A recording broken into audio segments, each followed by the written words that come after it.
안녕하세요. 저는 80세 심장내과 의사 박정호입니다.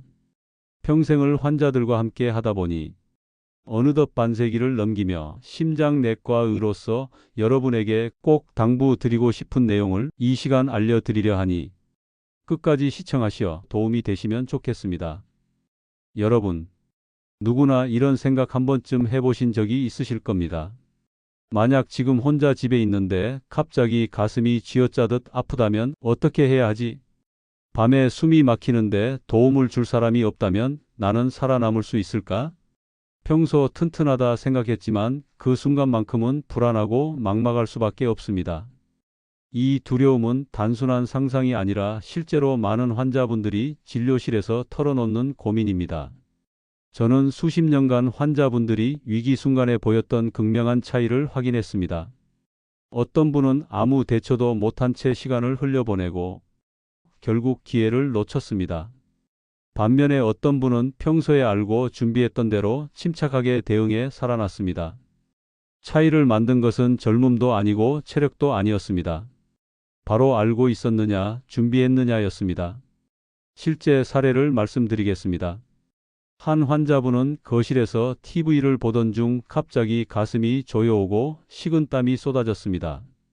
그러나 단순히 소화불량일 거라 생각하며 소파에 그대로 앉아 있었습니다. 결국 시간이 지나 쓰러졌고 이웃이 발견했을 때는 이미 늦은 상황이었습니다. 만약 당시 정확한 대응법을 알고 있었다면 결과는 달라졌을 것입니다. 반대로 또 다른 환자분은 같은 상황에서 목숨을 지킬 수 있었습니다. 70대 후반 남성이었는데 가슴이 조여오기 시작하자 곧바로 움직임을 멈췄습니다. 평소 협심증으로 처방받아 늘 지니고 다니던 약을 즉시 복용했고 동시에 전화를 걸어 도움을 요청했습니다. 구급대가 도착했을 때 여전히 불안정하긴 했지만 심장은 살아 있었습니다. 지금도 손주들과 함께 산책을 즐기며 건강하게 지내고 계십니다. 여러분, 심장마비는 특정한 사람만 겪는 병이 아닙니다. 누구에게나 찾아올 수 있고 특히 혼자 있을 때 더 자주 발생합니다. 그 순간 생명을 지킬 수 있는 사람은 결국 자기 자신뿐입니다. 제가 오늘 이 자리에서 말씀드리는 이유는 단순히 두려움을 드리려는 것이 아닙니다. 심장마비는 무섭지만 올바르게 대비하면 살 수 있다는 사실을 알려드리려는 것입니다. 심장이 멈추려는 순간에도 우리 몸은 최소 10분 이상을 버틸 수 있는 시간이 있습니다. 의학적으로 골든타임이라고 부르는 그 소중한 시간은 누구에게나 주어집니다. 하지만 그 시간을 붙잡아 살려내느냐 아니면 허비하느냐가 생사를 가릅니다. 그럼 위기 상황이 닥쳤을 때는 어떻게 해야 할까요? 지금부터 저는 실제로 수많은 환자들의 생명을 살려낸 7단계의 대응법을 하나하나 쉽게 알려드리겠습니다. 이것은 단순한 이론이 아니라 진료 현장에서 검증된 생명의 지혜입니다. 여러분은 오늘 이 영상을 통해 혼자 있을 때도 스스로를 지킬 수 있는 방법을 얻게 될 것이고 그 지식은 가족과 이웃의 생명까지 지켜낼 수 있는 힘이 될 것입니다. 그리고 제가 드리는 이 이야기가 도움이 된다면 구독과 좋아요를 꼭 눌러주시기 바랍니다. 여러분의 작은 참여가 더 많은 어르신들에게 이 영상을 전하는 힘이 됩니다. 여러분, 그럼 심장에 이상이 느껴졌을 때 가장 먼저 해야 할 일은 무엇일까요? 지금부터 첫 번째 단계를 알려드리겠습니다. 그것은 바로 움직임을 멈추는 것입니다. 심장이 갑자기 이상 신호를 보내기 시작하면 몸속에서는 피를 돌리는 힘이 급격히 떨어집니다. 이때 조금이라도 더 움직이면 심장이 감당해야 할 부담은 훨씬 커집니다.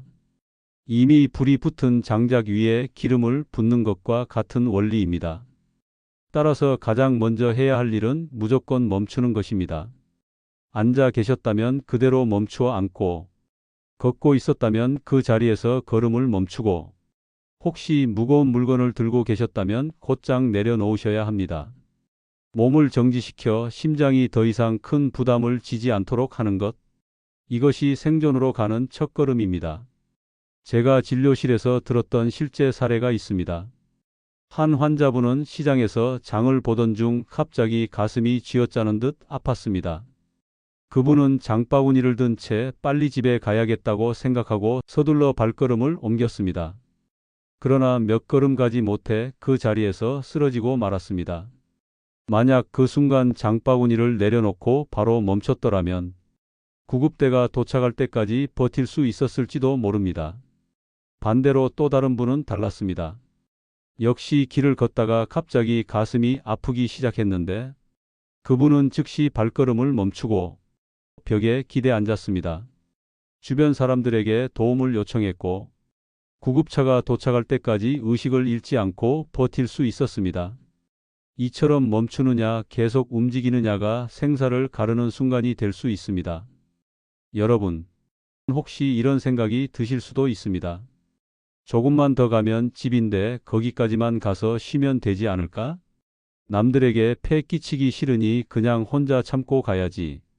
하지만 바로 그 순간이 가장 위험합니다.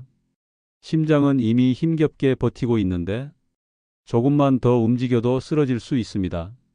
그러니 절대로 욕심을 내지 말고 무조건 멈추셔야 합니다. 멈추는 방법도 중요합니다. 가능하다면 의자나 벽에 기대어 앉아야 합니다. 아예 바닥에 주저앉아도 괜찮습니다. 차라리 주저앉는 것이 넘어지며 다치는 것보다 훨씬 안전합니다. 혹시 집안이라면 문턱이나 가구 모서리 같은 위험한 곳에선 멀리 떨어져 앉으시고 안정된 공간에서 몸을 지탱하는 것이 좋습니다. 제가 수십 년간 환자분들을 지켜본 결과 심장에 이상이 느껴졌을 때 가장 위험한 행동은 계속 움직이는 것이었습니다. 반대로 가장 많은 생명을 살린 첫 번째 행동은 바로 멈추는 것이었습니다. 심장은 작은 장기 같아 보이지만 온몸에 피를 돌리는 펌프입니다. 그 펌프가 위기에 빠졌을 때 잠시라도 짐을 덜어줘야 그 다음 단계를 이어갈 수 있습니다. 혹시 지금 이 영상을 보시는 분들 중 혼자 사시는 분이 계시다면 평소에 한 번쯤 연습해 두시는 것도 좋습니다. 거실에서 가슴이 아프다고 느껴지면 즉시 바닥에 앉는 연습, 산책 중 숨이 답답하면 벽이나 난간에 기대는 연습, 이런 습관이 몸에 배어 있으면 실제 상황에서도 당황하지 않고 실천할 수 있습니다. 여러분, 지금 말씀드린 이 첫 번째 단계는 아주 단순해 보이지만 실제로 수많은 환자들의 생명을 살린 가장 중요한 지혜였습니다. 제가 드리는 이 이야기가 도움이 된다면 구독과 좋아요를 꼭 눌러주시기 바랍니다. 여러분의 작은 참여가 더 많은 어르신들에게 이 영상을 전하는 힘이 됩니다. 함께 생명을 지키는 지혜를 널리 나누어 주시면 감사하겠습니다. 여러분, 그럼 두 번째 단계는 무엇일까요? 심장에 이상이 생겼을 때 가장 중요한 조치는 바로 약을 복용하는 것입니다. 심장 질환으로 진단을 받은 분들은 대부분 의사로부터 긴급 상황에 대비한 약을 처방받습니다. 대표적인 것이 니트로글리세린과 아스피린입니다. 니트로글리세린은 혈관을 넓혀 심장이 피를 보내는 부담을 줄여주고 아스피린은 피가 엉겨 붙는 것을 막아 혈액이 더 잘 흐르도록 도와줍니다. 이 두 가지 약은 위기 순간에 심장이 버틸 시간을 벌어주는 중요한 열쇠입니다. 그런데 여기서 반드시 기억해야 할 점이 있습니다. 절대로 남의 약을 먹어서는 안 된다는 것입니다. 혹시 집안에 배우자나 가족이 쓰던 약이 있다고 해도 본인에게 처방되지 않은 약을 함부로 먹으면 오히려 위험할 수 있습니다. 위궤양이 있거나 특정 약에 알레르기가 있다면 약이 독으로 바뀔 수도 있습니다. 그래서 평소에 의사와 상담해 본인에게 맞는 약을 준비해 두는 것이 무엇보다 중요합니다. 제가 진료했던 한 환자분은 협심증을 오래 앓아 항상 작은 통에 니트로글리세린을 넣어 지니고 다니셨습니다. 산책 도중 가슴이 조여오기 시작하자 곧바로 약을 꺼내 혀 밑에 두었습니다. 몇 분 뒤 통증이 완화되었고 그 사이 구급차가 도착해 위기를 넘길 수 있었습니다. 반대로 어떤 분은 약을 집 서랍 깊숙이 넣어두고 가지고 다니지 않으셨습니다. 가슴 통증이 시작됐지만 약을 손에 닿지 않는 곳에 두었기 때문에 결국 쓰러져 제때 복용하지 못했고 목숨을 잃고 말았습니다. 이처럼 몇 분의 차이가 결국 생사를 갈라놓습니다. 또 한 가지 중요한 것은 약을 복용하는 방법입니다. 니트로글리세린은 반드시 혀 밑에 두어야 효과가 빠르게 나타납니다. 물을 마시며 삼키면 효과가 늦어져 위기 순간 시간을 잃게 됩니다. 반면 아스피린은 씹어서 삼키는 것이 좋습니다. 잘게 씹어 삼키면 몸속에 더 빨리 흡수되어 피가 굳는 것을 막을 수 있기 때문입니다. 여러분, 혹시 집에 약은 있지만 늘 어디에 뒀는지 찾느라 허둥대신 적 있으신가요? 그렇다면 지금 바로 자주 쓰는 가방이나 작은 주머니에 비상약을 넣어 두시길 권합니다. 늘 손 닿는 곳에 있어야 위기 순간 바로 꺼낼 수 있습니다. 또 약이 오래되면 효과가 떨어지니 유효기간도 꼭 확인해 두셔야 합니다. 그리고 가족들에게도 알려두셔야 합니다. 어떤 약을 가지고 다니는지 어떻게 복용해야 하는지 미리 알려두면 혹시 쓰러졌을 때 가족이나 이웃이 대신 도와줄 수 있습니다. 여러분, 제가 강조드리고 싶은 것은 단순합니다. 심장 질환이 있다면 반드시 나에게 맞는 약을 준비하고 그 약을 올바른 방법으로 복용할 수 있어야 한다는 것입니다. 이 작은 준비가 위기의 순간에 생명을 지켜줍니다. 이제 다음 단계, 구조 요청과 신고에 대해 알려드리겠습니다. 하지만 약을 복용하는 이 두 번째 단계가 먼저 이루어져야 그 다음의 조치들이 효과를 발휘할 수 있습니다. 제가 드리는 이야기가 도움이 되셨다면 구독과 좋아요를 꼭 눌러주시기 바랍니다. 그렇다면 세 번째 단계는 무엇일까요? 바로 119에 신고하는 것입니다. 아무리 멈추고 약을 복용했다고 해도 의료진이 직접 오지 않는다면 결국 살 수 없습니다. 심장은 단 몇 분 사이에도 상태가 급격히 악화되기 때문에 구조 요청을 늦추면 생존 확률은 급격히 떨어집니다. 그래서 심장이 이상하다고 느껴지면 반드시 가장 먼저 전화를 잡아야 합니다. 그런데 신고를 한다고 해서 다 같은 것은 아닙니다. 어떻게 말하느냐에 따라 구조대가 도착하는 시간과 대응 속도가 달라집니다. 심장이 조여오고 숨이 차는 상황에서 길게 설명하려고 하면 말이 끊기거나 흐려져 구조대가 핵심을 놓칠 수 있습니다. 그래서 신고할 때는 단순하고 명확해야 합니다. 기억해 두셔야 할 네 가지가 있습니다. 첫째, 지금 가슴 통증이 있다. 둘째, 나이는 몇 세다. 셋째, 주소는 어디다. 넷째, 혼자 있다. 혹은 곁에 누가 있다. 이 네 가지만 알려주면 구조대는 불필요한 질문을 줄이고 바로 출동할 수 있습니다. 실제 사례를 말씀드리겠습니다. 한 70대 여성 환자분은 갑자기 가슴 통증이 시작되었을 때 숨이 차서 길게 말할 수 없었습니다. 하지만 평소 준비해 두었던 메모를 읽어주셨습니다. 거기에는 주소와 나이, 증상이 간단히 적혀 있었고 구급대는 질문을 최소화하고 곧장 출동할 수 있었습니다. 결과적으로 그분은 빠른 처치를 받고 살아나셨습니다. 반대로 어떤 60대 환자분은 전화를 잡고는 차마 말을 제대로 못했습니다. 너무 불안해 울기만 했고 증상을 구체적으로 전달하지 못했습니다. 결국 구조대가 상황을 확인하느라 몇 분이 더 걸렸고 그 사이 환자는 의식을 잃고 말았습니다. 이처럼 신고를 해도 내용을 명확히 전달하지 못하면 시간이 지체되고 그 몇 분이 생명을 좌우합니다. 또 한 가지 중요한 점은 스스로 병원으로 이동하지 않는 것입니다. 간혹 본인이 운전해서 병원에 가겠다고 하시는 분들이 있습니다. 그러나 이는 가장 위험한 선택입니다. 운전 중에 의식을 잃는 순간 큰 사고로 이어지고 구조가 더 늦어져 결국 목숨을 잃을 수 있습니다. 의료진은 구급차 안에서도 심폐소생술과 산소 공급 등 응급처치를 바로 시작할 수 있습니다. 하지만 개인 차량에는 그런 장비와 인력이 없습니다. 따라서 반드시 119를 통해 구조 요청을 해야 합니다. 여기서 평소 준비할 수 있는 생활 습관도 있습니다. 휴대전화에 긴급신고 단축키를 설정하는 것입니다. 스마트폰에는 전원 버튼을 몇 번 누르면 자동으로 119에 연결되는 기능이 있습니다. 또 어떤 기종에는 음성으로 도와줘라고 말하면 바로 신고되는 기능도 있습니다. 이런 기능을 미리 설정해 두면 위기 순간에 손가락이 떨려도 신고를 빠르게 할 수 있습니다. 여러분, 혹시 휴대전화 사용이 익숙하지 않으시더라도 가족이나 손주들에게 부탁해서 꼭 이런 기능을 설정해 두시길 권합니다. 그리고 휴대전화는 언제나 손 닿는 가까운 곳에 두셔야 합니다. 거실 테이블 위나 침대 옆 탁자처럼 쉽게 잡을 수 있는 위치에 두는 습관이 필요합니다. 또 하나는 주소를 쉽게 확인할 수 있게 준비하는 것입니다. 특히 아파트 동호수나 시골 마을 이름이 길고 복잡할 때는 메모지에 적어 냉장고 문에 붙여 두거나 휴대전화 첫 화면에 띄워두면 훨씬 수월합니다.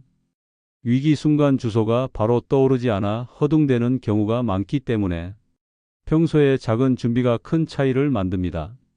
여러분, 119 신고는 단순히 전화를 거는 행위가 아닙니다. 정확한 정보를 신속하게 전달해 구조대가 바로 움직이게 하는 생명의 첫걸음입니다. 지금 말씀드린 4가지 증상, 나이, 주소, 현재 상황. 이 4가지만 꼭 기억하신다면 여러분의 심장은 구조대가 올 때까지 버틸 수 있는 시간을 벌 수 있습니다. 제가 드린 이 정보가 도움이 되셨다면 구독과 좋아요를 꼭 눌러주시기 바랍니다.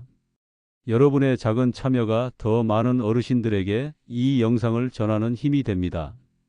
여러분, 이제 3번째 단계까지 살펴봤습니다. 움직임을 멈추고 약을 복용하고 119에 신고하는 것까지 함께 하셨죠. 그렇다면 4번째 단계는 무엇일까요? 바로 현관문을 열어두는 것입니다. 신고만 하면 되지 꼭 문을 열어둬야 하나요? 하고 생각하실 수 있습니다. 하지만 실제 구조 현장에서는 이 현관문이 생사를 가르는 경우가 많습니다. 구급대가 도착했는데 문이 잠겨 있으면 몇 분이 더 지체됩니다. 열쇠공을 부르거나 문을 부수는 동안 환자는 호흡을 잃을 수 있고 그 몇 분이 결국은 생사의 갈림길이 되는 것입니다. 실제로 한 어르신은 가슴 통증이 오자 119에 신고한 뒤 곧장 현관문을 열어두었습니다. 구급대는 도착 즉시 곧바로 안으로 들어와 응급처치를 시작할 수 있었고 그분은 위기를 넘길 수 있었습니다. 반대로 어떤 분은 문이 잠겨 있어 구조대가 진입하는데 5분 이상 걸렸습니다. 그 사이 환자는 의식을 잃고 회복하지 못했습니다. 여러분, 응급 상황에서 현관문은 단순한 출입문이 아니라 생명의 문입니다. 문을 열어두는 작은 행동 하나가 골든타임을 지켜줍니다. 혹시 혼자 지내시는 분이라면 지금 이 영상을 보시면서 한번 점검해 보시길 바랍니다. 열쇠는 어디에 두었는지, 도어락 비밀번호는 잘 기억하고 있는지, 가족이나 이웃이 쉽게 들어올 수 있는 방법이 마련되어 있는지, 이런 작은 준비가 위기 순간에 큰 차이를 만듭니다. 신고를 하면서 구조대에 이렇게 전해주시면 더 좋습니다. 현관문은 열어두었습니다. 바로 들어오시면 됩니다. 이 한마디만으로도 구조대가 불필요한 지체 없이 곧장 들어올 수 있습니다. 여러분, 현관문을 열어두는 것은 어렵지 않습니다. 하지만 이 단순한 행동이 수많은 생명을 살려왔습니다. 신고했다면 반드시 문을 열어두고 안전한 곳에 앉아 구조대를 기다리시길 바랍니다. 이제 다음 단계에서는 몸의 자세를 어떻게 취해야 심장의 부담을 줄일 수 있는지 알려드리겠습니다. 이 부분 역시 생존 확률을 크게 높이는 방법이 될 것입니다. 오늘 말씀드린 내용이 도움이 되셨다면 구독 버튼을 눌러 두시고 좋아요도 함께 눌러주시면 감사하겠습니다. 이제 4번째 단계까지 들으셨습니다. 멈추고 약을 복용하고 119에 신고하는 것, 여기까지는 누구나 할 수 있습니다. 그렇다면 다음은 무엇일까요? 바로 안정된 자세를 취하는 것입니다. 심장이 약해져 있을 때는 몸의 자세 하나가 생사를 가르는 차이를 만들 수 있습니다. 왜냐하면 우리가 어떤 자세로 있느냐에 따라 피가 도는 흐름과 숨쉬기의 편안함이 달라지기 때문입니다. 위기 상황에서는 아주 작은 차이도 결과를 크게 바꿔 놓습니다. 가장 좋은 방법은 반쯤 기대어 앉는 자세입니다. 의자나 소파에 앉아 상체를 30도에서 45도 정도 세우고 무릎은 살짝 구부린 채 다리를 편안히 뻗어주는 자세가 이상적입니다. 이렇게 하면 심장이 펌프질을 할 때 필요한 힘이 줄어들고 숨쉬기도 한결 편안해집니다. 제가 진료실에서 만난 한 환자분은 이런 연습을 꾸준히 해 두셨습니다. 그분은 위기 순간에도 당황하지 않고 바로 등 뒤에 쿠션을 받쳐 상체를 세웠습니다. 구급대가 도착했을 때도 의식이 유지돼 있었고 치료도 훨씬 수월하게 진행될 수 있었습니다. 반대로 잘못된 자세를 취한 경우도 있습니다. 어떤 분은 본능적으로 배를 바닥에 대고 엎드렸는데 이렇게 되면 가슴이 눌려 호흡이 더 힘들어집니다. 또 어떤 분은 계단에 걸터 앉아 상체를 깊이 숙였는데 이 자세는 오히려 혈류를 불안정하게 만들어 위험을 더 키웠습니다. 그래서 꼭 기억하셔야 합니다.